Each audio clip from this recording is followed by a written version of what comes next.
The agents deal with volume, the human deal with complexity. Then suddenly, adoption of AI, Agentforce becomes so easy.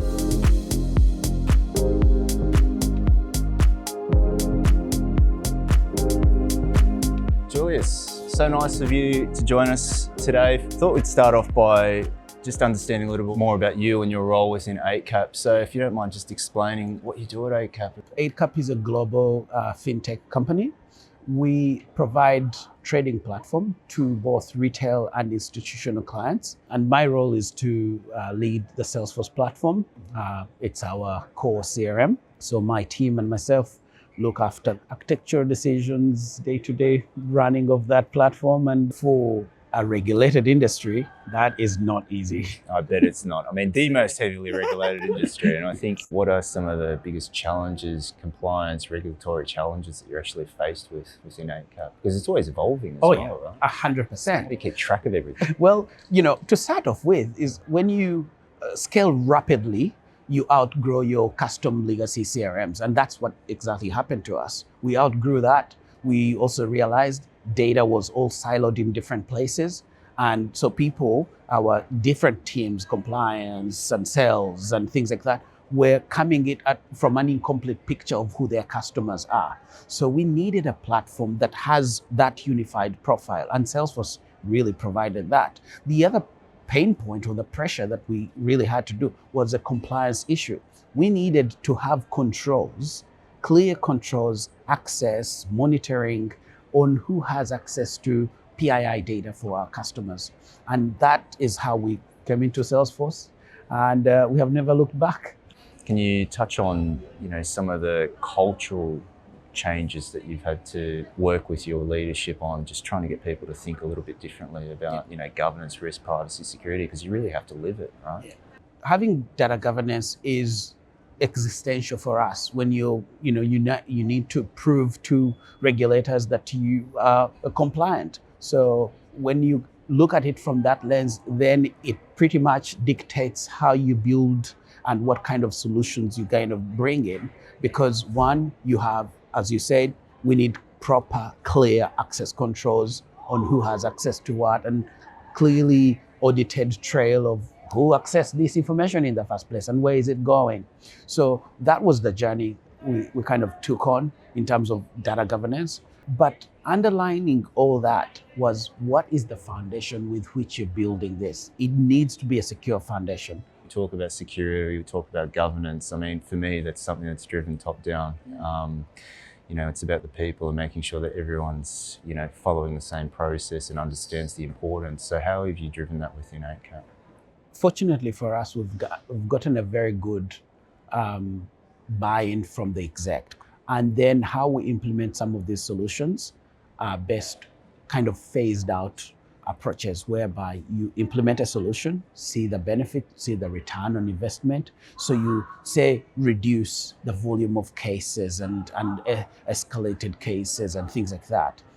I have found that over time, the adoption becomes easy. So I'll give an example. When you take away volume from support and they deal with only complex issues, then suddenly adoption of AI, Agentforce, becomes so easy because the agents deal with volume, the human deal with complexity. It's giving you that confidence to then do more, right? Yes. So look at more use cases and understand where else you can deploy AI within the organization. 100%. So you have this 360 view of the customer you're talking to, whether you're from onboarding, whether you're from the sales, whether you're from support, you're talking to the same customer, and the agent is also able to reference the information correctly to the same customer. You've spoken about, the culture of the organization, so governance, risk, privacy, security being front of mind. You've spoken about the fact that you're establishing the foundations to store, manage, and protect your data. Yep. Governed AI, so that you can then have the, I suppose the peace of mind's activated and drive use case using Agentforce. What next for Eightcap? So at this stage, we have the foundations, right? We have put the agentic layer on top of that.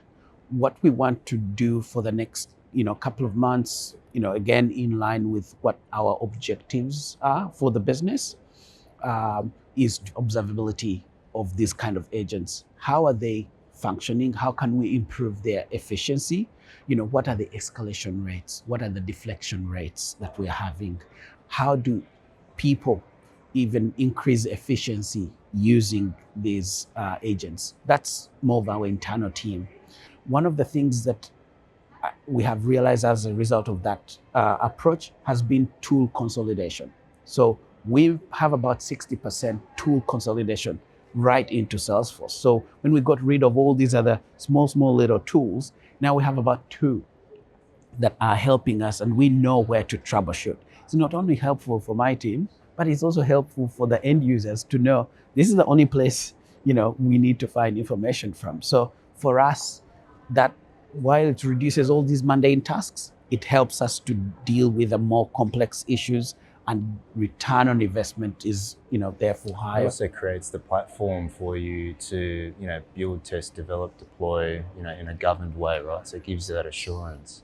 What piece of advice would you give to other customers who are starting on their data governance journey and really trying to understand what sort of policies they need to manage, how they're going to implement that within their Salesforce ecosystem? Very good question. I think for us, we started with really a clear and simple strategy, and that was we own the data governance strategy. We own it. We just don't assign it to anybody else, because we know the platform and we know the data that goes in.